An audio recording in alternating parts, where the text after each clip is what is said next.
ఇప్పుడు భూమా కరుణాకర్ రెడ్డి చైర్మన్గా ఎన్ని అవకతవకలమ్మా. హుండీలో డబ్బులు కూడా ఎత్తుకుపోయారే పరకామణి చోరీ కేసులో. అది బయటకు రాకుండా ఉండటం కోసం చచ్చిపోయాడు అతను. ఎవరా? సతీష్ కుమార్.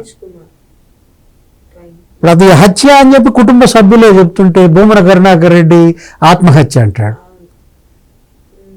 అంటే మమ్మల్ని అరెస్ట్ చేస్తారు అన్న భయంతో దీంట్లో నుంచి జగన్మోహన్ రెడ్డిని బయటేయటం కోసం ఈ వీడియోలో పోరంబోకులను ఏదో అన్నాడు నిన్న బిఆర్ నాయుడు ప్రెస్ మీట్లో. బోకు పోరంబోకు, అరే ఈ బూత్ ఏంటమ్మా? అంటే మీరు చూసేది బూతు, మీరు రాసేది బూతు. భూమన బ్రదర్స్ కాదు, బూతుల బ్రదర్సా? అసలు సుప్రభాతానికి కూడా వీళ్ళు బూతు రాశారంట.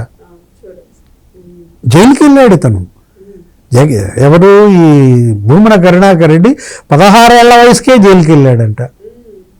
ఆ మీడియాలో కథనాలు మనం చదువుతుంటే విస్తుపోతాం.